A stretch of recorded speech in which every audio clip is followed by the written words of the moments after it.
I've got some exciting news. Altenew have released this Stampwheel 2.0 and I'm going to unbox it with you and we'll see what's new and maybe even make a card. And what a pretty box it is too. I am so inspired by these gorgeous colours together. But let's focus on the Stampwheel. It is significantly bigger than the previous one, which is going to be a bonus and we'll walk through that shortly. It comes with an ultra sticky mat, which is tick in my box. I love the ultra sticky versions of the grid mats.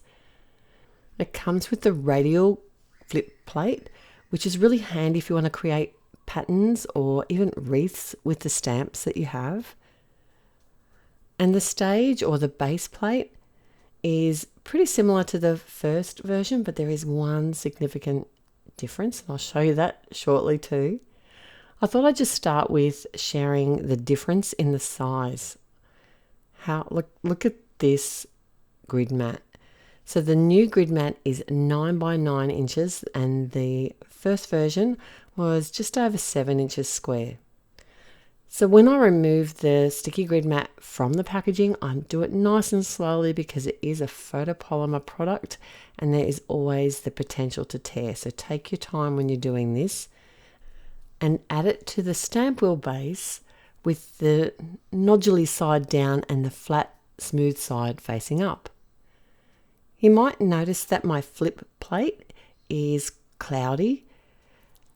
If you feel the radial side, you can actually feel the etching in the flip plate. The opposite side of the plastic has a protective film on it.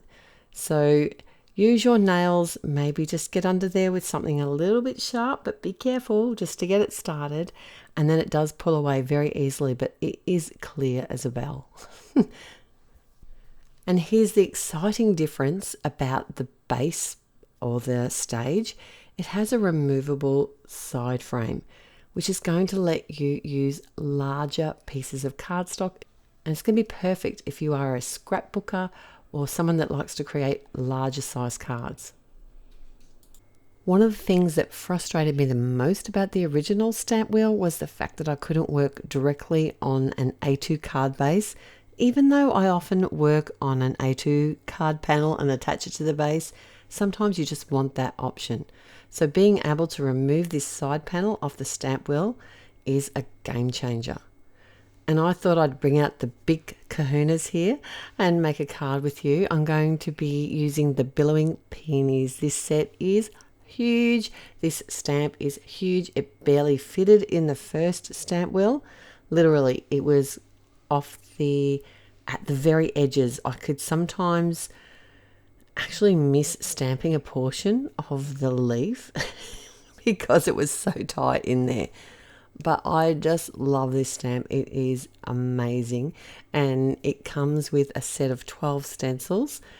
And what I thought I might do is stamp this image out directly onto a A2 card base. It's a 110-pound Nina cardstock I'm using today. And use the stencils within the Stampwheel. See if they fit and how it goes with you today. I use some Obsidian Black ink because it's one of my favorite pigment inks, and I did wipe away the base because I knew I was going to be doing some blending. I was a bit worried about how the ink, in case I got some of the black ink back onto the images, and I used a wet cloth. I shouldn't have. I should have just wiped it away with some paper towel, but it worked out okay. I had a little bit of smudging, it dried, and by the time I coloured my images, you're not going to see it, seriously. Well, if you can, let me know and I'll send you the card. And I kind of made up my own combination of colours here. I really didn't know what I was grabbing. I just thought it'd be fun to have like a pinky red colour and a pinky orange colour flower. I do like the ultra sticky grid mat for adhering stencils in place and cardstock in place. I've never had an issue with it shifting while I'm working on it.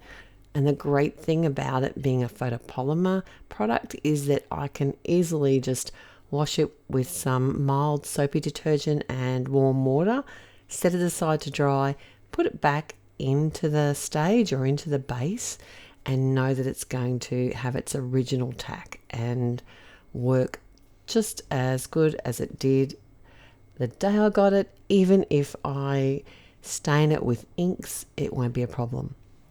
And when I remove my cardstock from the base, because it is the ultra sticky grid mat, I do take my time because I don't want to have to flatten it out afterwards.